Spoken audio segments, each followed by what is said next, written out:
자, 창세기 34장 1절부터 7절까지 제가 대독하도록 하겠습니다.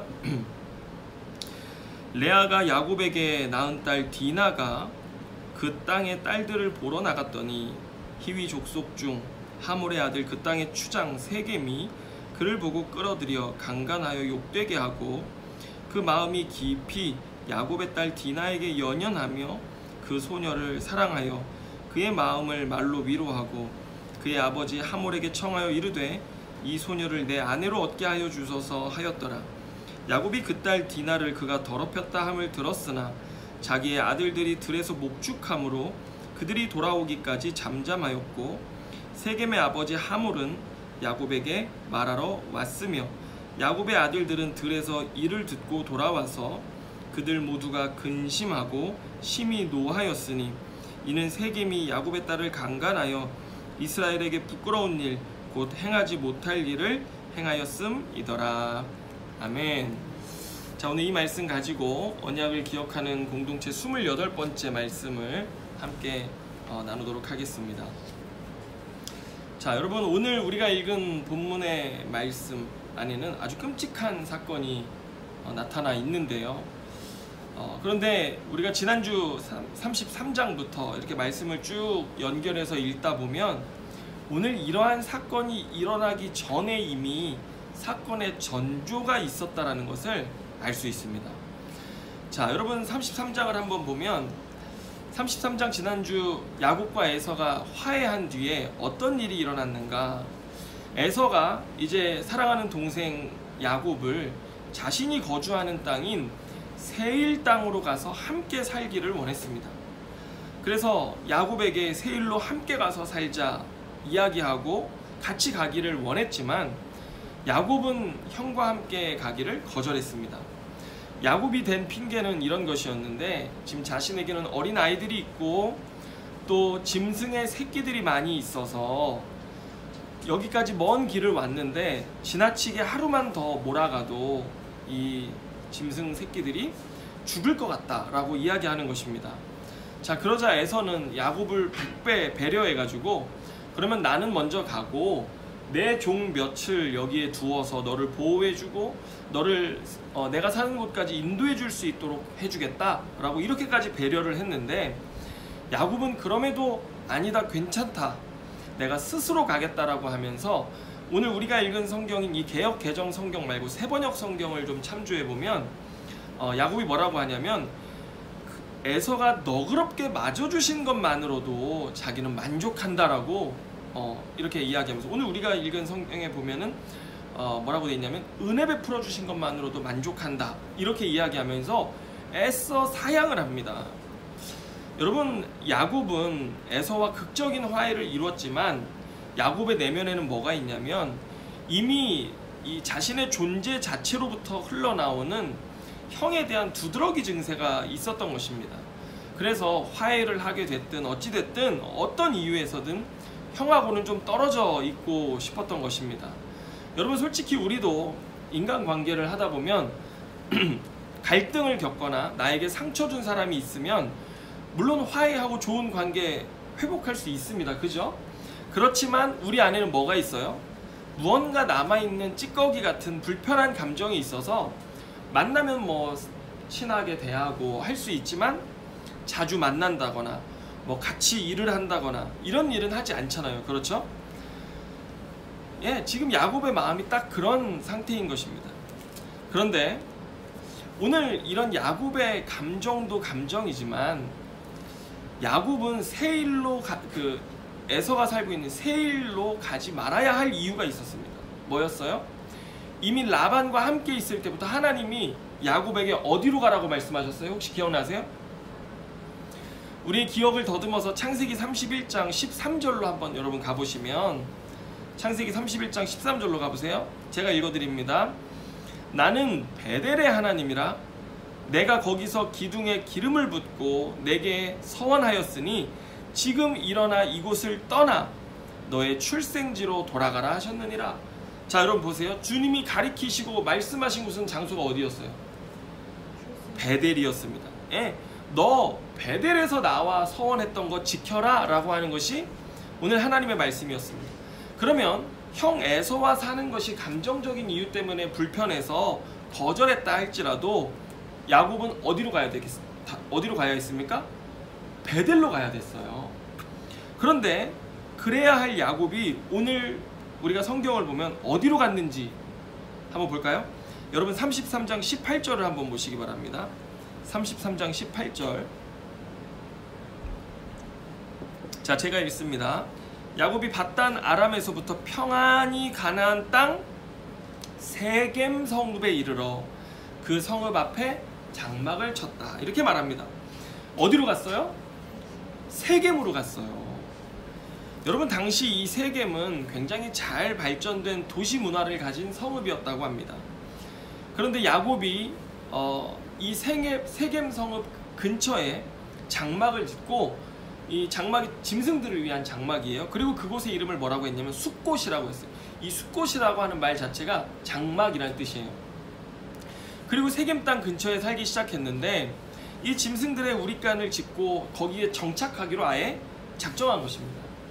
그런데 오늘 여기 말씀에 보면 이 야곱이 결정한 그곳에 대한 정보가 이 성경에 기록되어져 있는데 이 정보가 굉장히 우리에게 묘한 의미를 줍니다. 여러분, 오늘 우리가 좀 전에 읽었던 18절 보시면 그 끝에 그 성읍 앞에 장막을 치고 라고 돼 있어요. 33장 18절에 세겜 성읍에 이르러 그 성읍 앞에 장막을 쳤다 이렇게 돼 있는데 숭실대학교 구약학 교수님이신 김혜권 교수님이 그분의 창세기 강해서의 이 영어 번역을 통해서 이 표현 성읍 앞에 장막을 쳤다라고 하는 이 표현을 어떻게 해석하셨냐면 세겜 성읍이 한눈에 다 보이는 곳에 장막을 쳤다고 하는 겁니다. 여러분, 우리가 집을 살 때 뭐가 제일 중요해요? 뷰가 중요하잖아요. 그죠? 뷰가 중요하잖아요.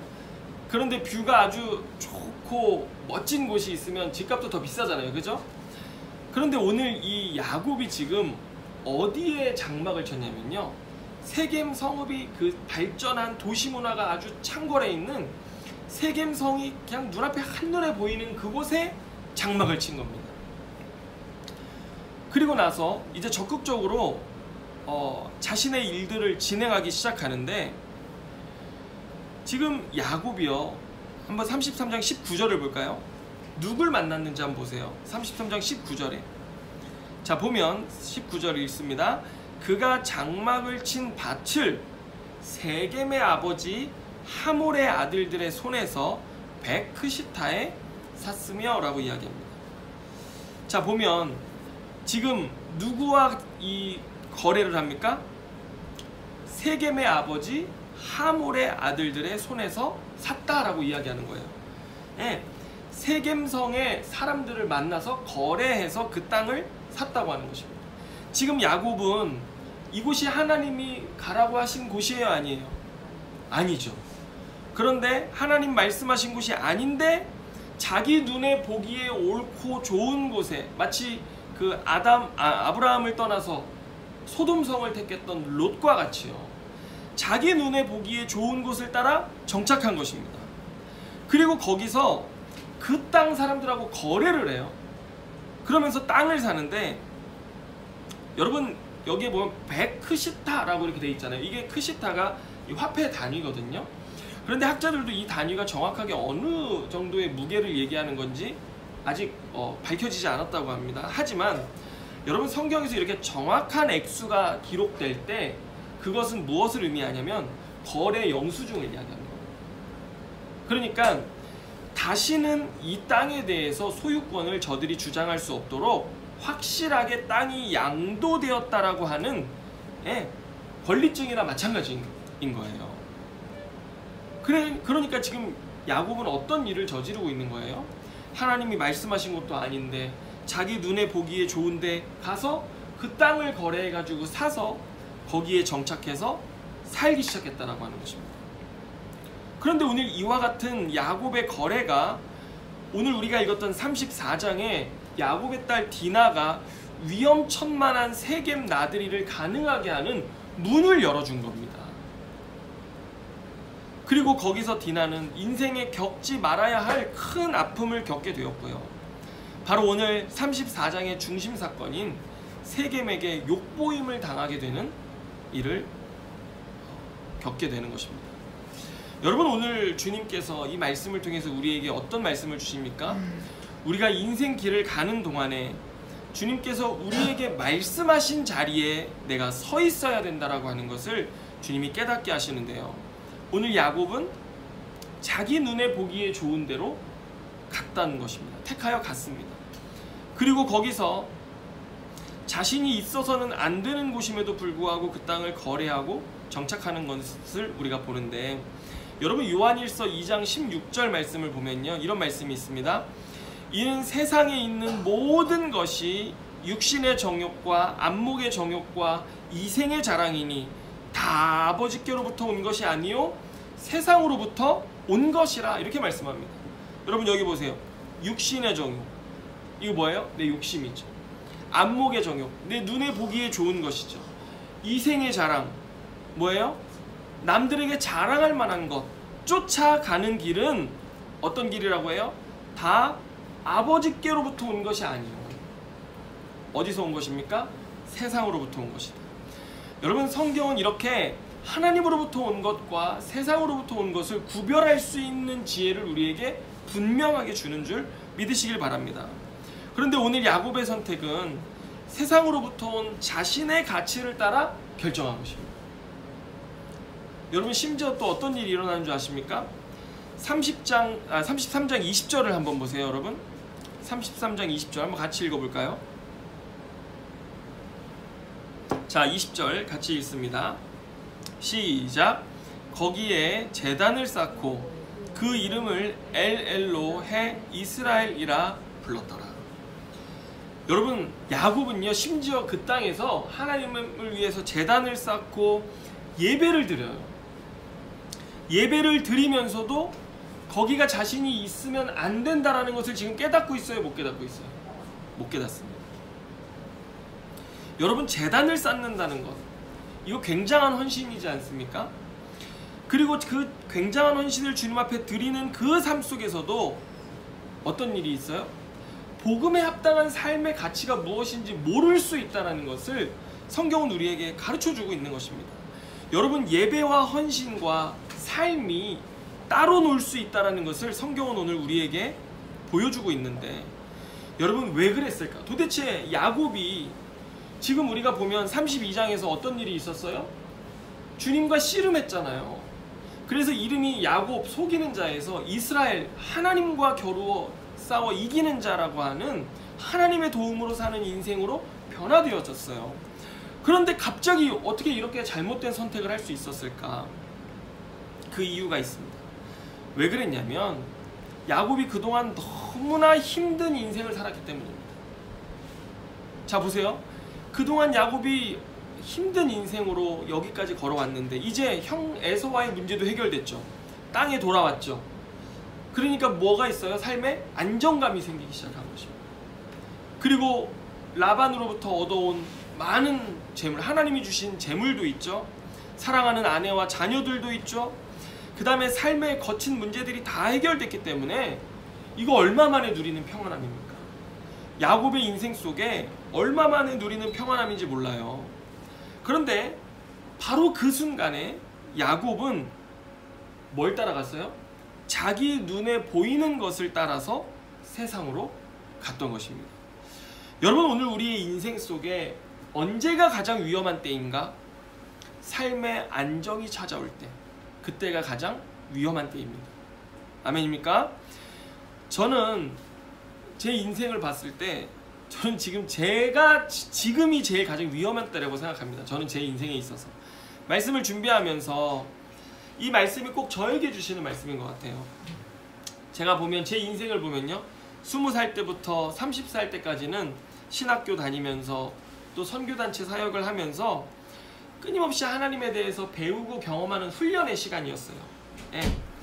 신학교 다닐 때 뭐 용돈이 많은 것도 아니에요. 적은 용돈 가지고 전도하고 사역한다고 후배들 밥 한 번 사주면요, 제가 학과 후배들 밥을 한 번 쏘면요, 용돈이 한 번에 다 없어지는 거예요. 그러면 그때부터 제가 밥 먹을 돈이 없는 거예요. 참 그때 제가 때마침 아내를 만났기에 망정이지, 그래서 아내가 밥도 사주고 많은 은혜를 베풀어줬는데, 그때는 전화도요 그 R이라고 해가지고 그 R을 다 쓰면은 그 전화가 안 돼요. 그런데 선교단체 후배들 멤버들 챙긴다고 양육한다고 그 R로 계속 전화하다 보면 저는 금세 전화가 다 써버리는 거예요, 정액제가. 그러니까 그 다음부터는 제 핸드폰으로는 전화를 받기만 하고, 이 후배들한테 뭔가 전화해야 되고 하면 다 뭘로 했는 줄 아세요? 콜렉트콜로 전화를 했어요. 그래서 그때 제 번호가 학생들이 다 그 제 후배들이 뭐라고 외웠냐면은 그 콜렉트콜 번호는 우리 그 리더 번호다라고 이야기하면서 그렇게 저장을 해놨을 정도였어요. 그리고 나서 30세 때부터 40세 때까지 이제 사역의 시기가 되었어요.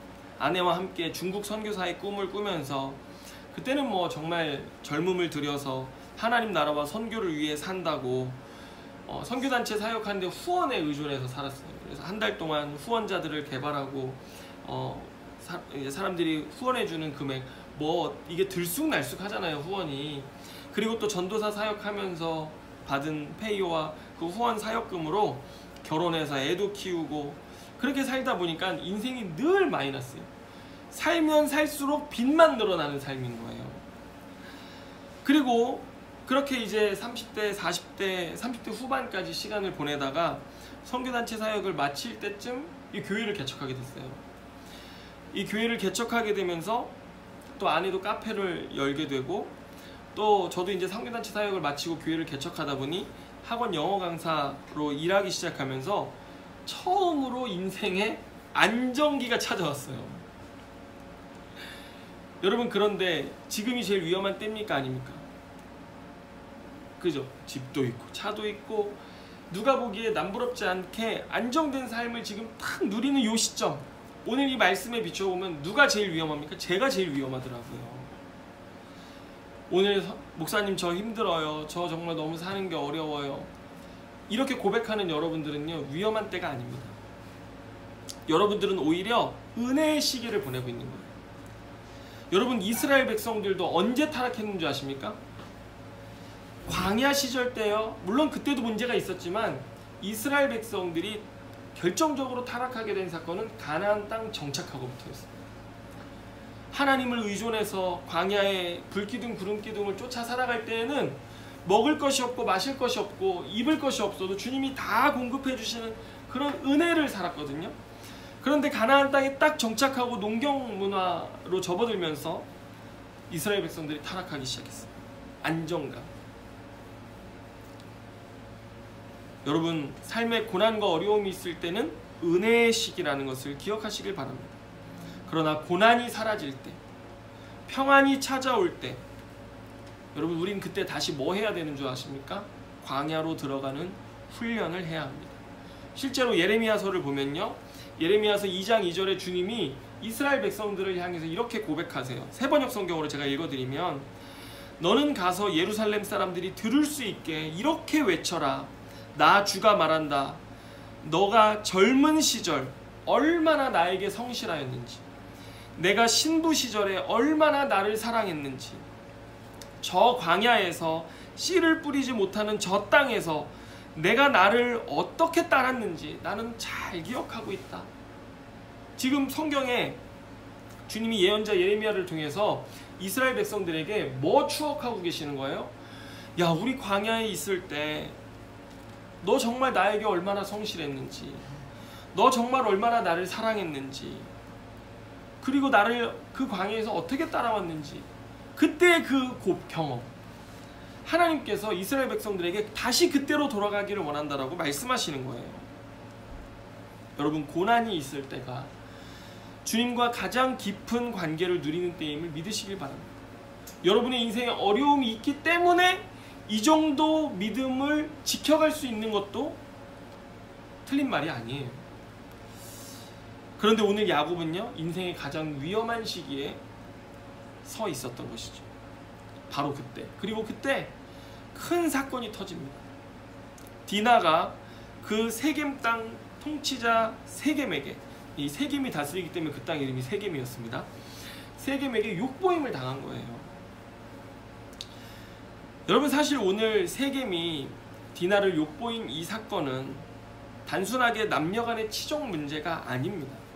오히려 그것을 넘어서는 굉장히 정치적인 사건이었어요. 자, 여러분, 왜냐하면은 야곱이 세겜하고 땅을 사고 파는 교류를 했잖아요. 그죠? 그 교류를 시작하면서 세겜이 가나안 땅에 새로 들어와 있는 이 야곱 가문에 대해서 알기 시작했습니다. 그리고 또 이 야곱의 가족들은 그 자신들이 정착한 그 땅 바로 앞에 그 엄청난 도시 문화를 일구고 있는 세겜 땅에 대해서, 한마디로 세상에 대해서 알고자 하는 마음이 생겼던 것입니다. 그래서 여러분, 오늘 34장 1절 말씀으로 돌아가 보면 레아가 야곱에게 낳은 딸 디나가 그 땅의 딸들을 보러 나갔더니 라고 말해요. 여러분, 디나가 뭐라고 나갔어요? 그 땅 어디에? 세겜 땅에 딸들을 보러 나간 거예요. 그것도 홀로 나갔습니다. 여기서 우리가 알 수 있는 게 뭐냐면 이 야곱의 자녀들이 세겜 땅의 문화가 너무 궁금한 거예요. 그래서 그 땅의 사람들은 어떻게 사는지, 어떻게 입는지, 어떤 삶을 살아가는지 알고자 하는 호기심이 있었던 것이죠. 그런데 누가 이런 물꼬를 터줬습니까? 야곱이 터준 거예요. 야곱이에요. 야곱이 세겜 땅 앞에 자신의 장막을 치고 거주하니까 어떤 일이 생겼어요? 서로 왕래하고 교류하잖아요. 이거 너무나 자연스러운 것 아닙니까? 그래서 디나가 그 땅에 나가게 된 겁니다. 여러분, 정말 옛날에 제가 이런 이야기 정말 한번 드리면요, 저희가 김천에서 사역할 때, 김천이 여러분 문화 스포츠 도시입니다. 그래서 김천 땅에는요 이 가요방이 그렇게 많이 있어요. 모텔, 가요방이 엄청나게 많이 있어요. 주점 이런 것들이. 그리고 우리 교회 주변으로 가요방이 뭐 20개 넘게 막 있을 정도였어요. 그러니까 전국체전 이런 것들이 다 김천에서 열려요. 그러니까 저희 영광이가요, 처음 배운 말이 뭔지 아십니까? 가요방이에요. 왜 그래요? 눈에 보이는 게 다 가요방이니까 마찬가지인 거예요. 세겜 땅에 있으니 궁금해지고 알게 되어지는 것이죠. 여러분, 고대 부족 국가 시기에 한 부족의 힘과 운명은 부족 간 통합에 달려 있었습니다. 한마디로 다른 부족의 재산과 사람들을 차지해서 자신의 힘을 더 늘려야지만 강해지고 존속할 수 있었던 것이죠. 이런 관점에서 지금 세겜이 보기에 당시 야곱의 가족과 재물들은 세겜에게 있어서는 가장 좋은 먹잇감이었던 것입니다. 그러던 찰나에 야곱의 딸 디나가 홀로 세겜에 나타났고, 이미 야곱도 그 땅을 우리에게서 사가지고 정착하기로 결정했으니 아예 한 부족으로 같이 통합해서 살면 좋겠다 생각했던 것이고, 그 딸 디나가 딱 나타나자마자 세겜 추장인 세겜이 어떻게 했어요? 디나를 인질로, 그 납치에다가 겁탈하고 인질로 삼았어요. 당시에 이 부족 간의 통합에 있어서 가장 기본적인 행사가 뭐냐면 결혼이었습니다. 서로 결혼을 통해, 통혼을 통해서 하나의 이 부족이 되기로 했던 것인데, 뭐 당시 추장 그 지도자인 세겜은 안에 뭐 한둘 더 두는 것이 문제가 됩니까? 안 되는 것이죠. 그래서 디나를 아내로 삼고 외교적 수완을 발휘해 가지고 자신들보다 훨씬 수가 적은 야곱을 흡수 통합하려고 했던 것입니다. 그래서 이 디나를 데려다가 욕보이게 하고 인질로 잡고 있는 거예요. 고대에는 이렇게 한 여성을 남자가 욕보이면요, 그 여자를 아내로 삼아야 된다라고 하는 세속적인 법규들도 이미 마련되어져 있었어요. 그러니까 문제가 될 게 아니었던 것이죠. 다만 이 남자는 그 당시 세속법에 따르면 그 여자의 부모에게 막대한 지참금을 줘야 된다는 규정만 있을 뿐이지 뭐 크게 문제되는 것도 아니었던 것입니다. 그런데 여러분, 세겜의 이 정치적인 수를 보면요, 어차피 그들 것이 우리 것이 될 거고 우리가 그들과 한 부족이 될 것이기 때문에 그들이 원하는 대로 얼마나 많은 돈을 준다 한들 그 손해입니까? 아닙니까? 손해가 아닌 거예요. 그래서 뭐 지참금을 아까워할 이유가 없는 것이죠. 그래가지고 디나를 욕보이고, 그리고 나서 세겜과 그의 아버지 하몰이 야곱을 찾아옵니다. 그래가지고 야곱에게 와서, 오늘 여러분 우리가 읽은 성경 34장을 쭉 읽어보면 디나를 욕보인 거에 대해서는요 사과 한마디 하지 않습니다. 자신들이 우위 입장에 있는 거예요. 그리고 뭐라고 해요? 내가 디나를 사랑하게 됐다. 그러면서 결혼하게 해달라고. 여러분 오늘 34장 9절 10절로 한번 가보시기 바랍니다. 9절 10절 한번 같이 읽어볼 텐데요. 자, 9절 10절 한번 같이 읽습니다. 예, 시작. 너희가 우리와 통혼하여 너희 딸을 우리에게 주며 우리의 딸을 너희가 데려가고 너희가 우리와 함께 거주하되 땅이 너희 앞에 있으니 여기 머물러 매매하며 여기서 기업을 얻으라 하고. 뭐예요? 한 부족이 되자고 하는 겁니다. 서로 통혼하고 한 부족이 되자고 하는 거예요. 그런데 여러분 이런 제안에요 우리가 자세히 봐야 될 게 뭐냐면 굉장한 압력 행사가 깔려 있습니다. 지금 이들은 누굴 붙잡고 있어요? 디나를 붙잡고 있어요. 그리고 이런 말을 하는 거예요. 나그네로 지금 가나안 땅에 온 야곱으로서는 이거 거절할 수 없는 굉장히 두려운 제안이었습니다. 무서운 제안이에요. 그런데 야곱도 지금 어찌할 수 없는 이유가 있어요. 왜 그러냐면 여러분 통혼이라는 것이 야곱에게 굉장히 큰 문제가 됩니다. 왜 그럴까요? 여러분 한번 생각해보면 야곱이 왜 라반에게까지 가서 라헬하고 레아와 결혼했습니까?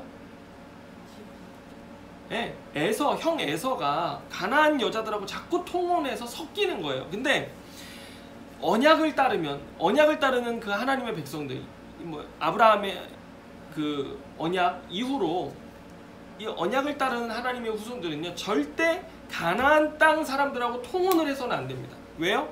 하나님께서 아브라함과 언약할 때 가나안 땅을 앞으로 430년 뒤에 멸하시겠다 약속하셨어요.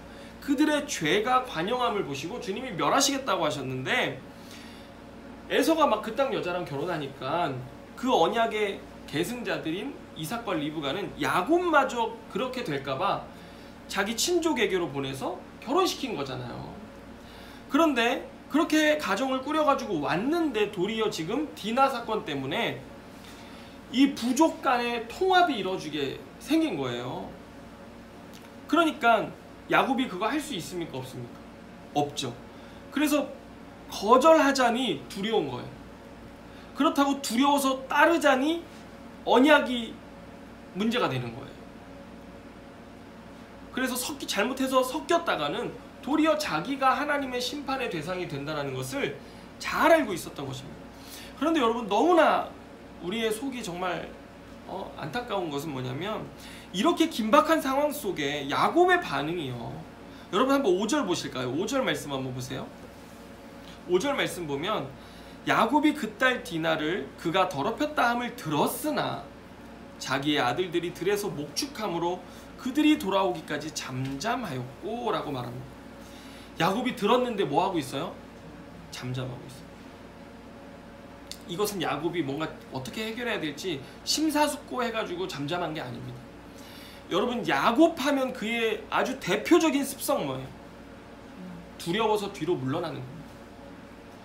야곱은 두려움만 왔다 하면요 삶의 무서움만 오면요 도망가고 뒤로 물러나는 게 그의 인생의 습성이에요. 육신적 습성이에요. 두려운 거예요. 지금 두려워서 딸이 인질로 붙잡혀 있는데 욕보임을 당했는데 아무것도 못하고 지금 이러고 있는 것입니다. 여러분 우리가 야곱의 습성을 더 잘 이해할 수 있는 대목이 있는데 이후에 우리가 34장을 다 읽을 수 없지만 이 야곱의 아들 중에 시몬과 레위가 있어요. 시몬과 레위는 누구냐면 레아의 아들들이에요. 근데 디나 누구 딸입니까? 레아의 딸이에요. 그러니까 오빠들이잖아요. 오빠들이요 동생이 이 욕보임 당한 것 때문에 화가 나서 세겜 사람들이 와가지고 통혼하자고 할 때 그들을 속여요. 우리는 할례 받은 족속인데 너희는 할례 안 받았으니 너희가 할례를 받아라. 그러면 우리가 너희와 통혼하겠다. 속입니다. 그리고 그들이 할례를 받고 뭐 그 그쪽 세겜 땅에서는요 충분히 뭐 정치적으로 아무런 이유가 안 되니까 그냥 다 남자들이 할례를 받은 거예요. 그리고 그 할례 받고 나서 제일 고통스러운 순간에 어떻게 합니까? 시몬과 레위가 쳐들어가 가지고 남자들을 다 죽입니다. 그리고 나머지 동생들이요 세겜 땅을 완전히 약탈을 해가지고 옵니다. 그런데 그 소식을 야곱이 들었을 때, 자녀들이 돌아왔을 때 뭐라고 하냐면 한번 보세요. 30절로 보세요. 34장 30절. 자, 한번 같이 볼까요? 야곱이 시므온과 레위에게 이르되 너희가 나에게 화를 끼쳐 나로 하여금 이 땅 주민 곧 가나안 족속과 브리스 족속에게 악취를 내게 하였도다. 나는 수가 적은즉 그들이 모여 나를 치고 나를 죽이리니 그러면 나와 내 집이 멸망하리라. 이렇게 말합니다. 여러분 보세요. 친오빠들은 동생에게 일어난 아픔 때문에 분노해서 그들을 싸워 죽이기까지 했어요. 그런데 도리어 야곱은, 여러분 여기서도 정말 이 야곱 가정에 있어서 비극이 이어지는 부분들이 있는데 뭐냐면, 레아의 자녀들 야곱이 사랑합니까 안 사랑합니까? 안 사랑하지. 라헬만 사랑하잖아요. 레아의 딸 디나잖아요. 그리고 레아의 두 아들인 시몬과 레위가 일을 저질렀잖아요. 야곱은 은연중에 레아의 자녀들한테는 소극적이에요. 편애하는 거죠. 이 라헬의 자녀보다 편애하는, 아마 뭐 라헬의 자녀 중에 이런 일을 겪었으면 또 어땠을지 모르겠지만 그렇게 편애하면서 시몬과 레위의 행동에 대해서는 지금 내가 나그네인데 너네 때문에 내가 지금 이 가나안 족속들한테 악취를 내는 이런 잘못된 일을 행해서 지금 내가 멸망하게 생겼다라고 하면서, 여러분 이런 거 있잖아요. 도리어 화를 누구한테 내요? 가족한테 화를 내요. 이거 제일 속물이잖아요. 진짜 이런 거. 그죠? 정작 화내야 될 사람한테는 화 못 내고 가족한테 화내는 사람. 그죠? 예. 아들에게 화를 내는 거예요. 여러분 이게 야곱의 습성이에요. 야곱이 이상하잖아요. 이스라엘로 이름까지 바뀌었는데 오히려 시몬과 레위의 행동이 동생을 인질로 잡고 사과 한마디 없이 힘으로 압력 행사했던 이 파렴치한 세겜과 하몰에게 행한 정당한 행동이에요. 성경도 오늘 이 34장 기사를 읽어보세요. 성경 저자도 그들의 행동이 마땅했다라고 오히려 지지합니다. 똑같이 갚아준 거예요. 예. 그런데 지금 야곱은 어떻습니까? 하나님이 가라 하신 베델에는 가지도 않았어요. 자기가 보기에 좋은 데 갔어요. 거기서 어려운 일 만나게 돼가지고 두려워 빠지니까 거기서 또 자기의 연약함의 문제 속에 주저앉아가지고 꼼짝 않고 되려 가정 식구들에게만 화풀이를 하고 있는 그런 모습인 거예요. 이스라엘로 이름이 바뀐 지 얼마 되지도 않았는데 여전히 그대로인 것입니다. 여러분 오늘 본문은 이것이 우리의 모습이라는 것을 보여주는 것입니다. 이것이 오늘 죄된 우리의 삶의 모습이라는 것을 보여주고 있는 것입니다. 여러분 우리가 그리스도인이고 그리스도의 자녀로 정체성이 변화된 삶을 살지만 우리가 이럴 수 있는 사람이라는 것을 성경이 우리에게 가르쳐주고 있는 것입니다. 여러분 우리가 어떻게 살아야 되겠습니까? 여러분 우리가 항상 깨어서 주님 붙들지 않으면 야복나루에서 주님이 야곱의 허벅지 관절을 쳐서 그의 자기를 의지하는 삶, 꺾어버리셨잖아요. 죄된 삶, 자기 힘과 자기가 인생의 주인 되려고 하는 것들을 꺾어버리셨잖아요. 그렇게 해가지고 절름발이가 돼서 살아가는 인생, 그럼에도 하나님의 도움을 의지하는 인생이 되게 하셨지만, 이름도 바꿔주셨지만, 그럼에도 우리는 어떻게 살 수 있는 사람들이에요? 여전히 죄된 삶으로 살아갈 수 있는 사람들이라는 거죠. 내 힘을 하나님이 꺾으셨는데도 그럼에도 또 이렇게 살아가는 삶의 모습을 보여주는 것이에요. 여러분 그러니 우리는 날마다 어떻게 살아야 하겠습니까? 겸손히 주님의 은혜를 구하며 살아야 하고요. 여러분, 무엇보다 중요한 것, 내가 잘못된 곳으로 갔을 때 속히 회개하고 주님이 말씀하신 곳으로 돌아가는 삶을 택하는 것, 그것만이 해결책입니다. 다시 한번요. 주님이 말씀하신 그곳으로 돌아가는 것, 이것이 우리의 삶의 가장 중요한 해결책입니다. 오늘 말씀을 마무리하면서 여러분의 인생 속에 여러분 어디에 서 계십니까? 우리가 서 있는 곳은 어디입니까? 혹여 그곳에서 오늘 야곱과 같이 어려운 일을 당하고 삶의 세상을 쫓아가다 힘든 일을 당했을 때 여러분, 우리가 어떻게 해야 합니까? 속히 회개하고 주님 원하시는 곳으로 돌아가자. 여러분, 그런 삶 살아가시는 저와 여러분 다 되시기를 주님의 이름으로 축원합니다. 기도하겠습니다. 하나님 아버지, 감사합니다. 주님, 우리의 삶에 안정감이 있을 그때 주님의 은혜를 더욱 구하게 하시고, 주님이 우리에게 어디에 있기를 원하시는지를 알고 주님과 함께 서는 우리의 인생이 될 수 있도록 축복하여 주시옵소서. 혹여 우리의 삶에 세상적인 일로 어려움과 고통을 당하는 성도들이 있습니까? 속히 돌이켜서 주님과 함께 서게 하여 주옵소서. 거기서 주님이 회복하시는 은혜 누릴 수 있게 하여 주옵소서. 모든 것 주님께 감사드리며 예수님의 이름으로 기도드립니다. 할렐루야. 자, 오늘 우리 믿음으로 서리라 이 찬양 다시 고백하면서 우리 준비하신 예물 주님께 드리시고요. 제가 헌금을 위해서 기도하고 축도함으로 예배를 마치겠습니다. 오늘 이 찬양을 우리 믿음의 고백으로 고백하면서 우리 나아갑시다. 이곳에 임하신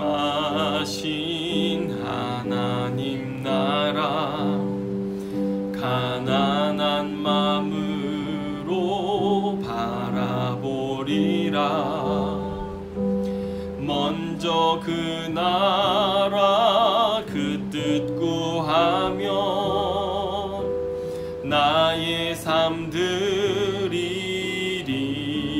주님이 맡기신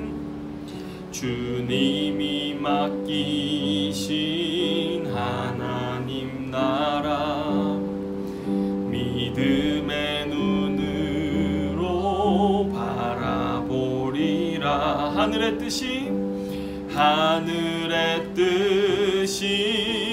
이 땅 가운데 완성될 그날까지 믿음 다하여 그 위에 서리라. 하나님의 나라는 무너지지 않으리. 믿음 다하여 그 나라 세워가리라. 주님 곧 오실 때까지 믿음 다하여 그 위에 서리라. 하나님의 나라는 무너지지 않으리. 믿음 다하여 그 나라 주님 곧 오실 때까지. 주님 곧 오실 때까지. 기도하겠습니다. 하나님 감사합니다. 오늘 우리의 인생이 야곱에서 이스라엘 되게 하신 것 주님 감사합니다. 주님의 도우심과 은혜로 살아가는 우리의 인생일진데 주님, 우리가 어리석고 연약함을 주 앞에 고백합니다. 우리의 삶에 안정감이 있을 때에 주님이 부르시고 명하신 그곳에 주와 함께 서 있어야 할 우리의 삶이 우리의 눈에 보기에, 우리의 육신의 안목에, 정욕에 보기에, 또 이생의 자랑에 따라 살아가는 우리의 인생의 모습인 것을 고백합니다. 근신하고 깨어라 말씀하신 주님, 우리가 깨어서 주와 함께 걷게 하여 주시고 우리의 인생을 통해서 하나님 그 언약에 합당한 삶으로 우리를 빚으사 하나님의 나라를 이루어가기 원하시는 주님의 뜻이 있는데 우리가 그 뜻대로 살아갈 수 있는 우리 성도들 다 되게 하여 주옵소서. 주님, 오늘 귀한 예물을 주님 앞에 드립니다. 우리 성도들 믿음의 고백, 삶의 고백으로 드린 예물이오니 기뻐 받아주시고 하나님, 이 예물을 통하여서 우리가 주와 함께 서가는 그 사역 가운데 귀하게 쓰여질 수 있도록 주님 함께하여 주시고 드린 손길마다 주님 넘치게 축복하여 주셔서 하나님, 정말 때로 우리의 삶에 정말 재정적으로 어려울 때가 있습니다. 하나님, 그때마다 주님이 반석에서 물을 내시고 하늘에서 만나를 내리시며 옷이 신발이 헤어지지 않고 닳아지지 않으며 정말 우리의 삶이 빵으로 떡으로 살 것이 아니요 하나님의 입으로부터 나오는 말씀으로 살 것이라 말씀하신 그것을 경험하는 삶, 그 은혜를 누리는 삶, 주와 함께 걷는 인생들 될 수 있도록 하나님 은혜를 베풀어 주옵소서. 하나님, 우리 성도들 정말 암으로 투병하며 연로하신 성도들이 있습니다. 하나님, 돌보아 주시고 은혜 내려주시고 또 삶의 여러가지 답답한 문제로 고통하는 자들에게 하나님 해결하여 주시는 주님의 은혜를 더하여 주시고 하나님, 오늘 강창숙 권사님 이렇게 예배 가운데 나오셨는데 정말 새로운 삶의 보금자리로 떠나가는 그곳에서 하나님 또한 축복하여 주시고 복이 되게 하여 주시고 또 하나님 자녀들을 위한 기도의 제목이 있습니다. 하나님, 그 가운데도 함께해 주셔서 원만하게 해결되어지고 형통할 수 있도록 하나님 함께하여 주옵소서. 하나님, 주를 위해 헌신한 그 삶을 기억하시고 정말 권사님과 자녀들에게도 함께하여 주옵소서.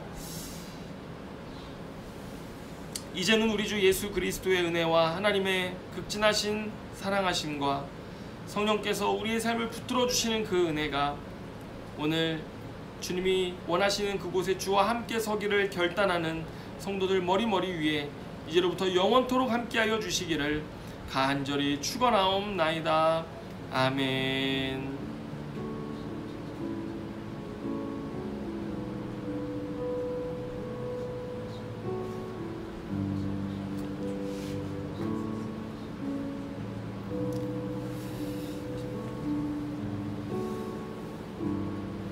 네, 여러분 수고하셨습니다. 네, 오늘 주일 또 편안하게 쉬시고 또 점심 식사 맛있게 하시고요. 또 여러분, 제가 또 오늘 집을 구하러 다녀야 되는데 집을 잘 구할 수 있도록 기도해 주시기를 바랍니다. 네, 안녕히 계십시오. 이상하세요? 대학 끝났어요? 네.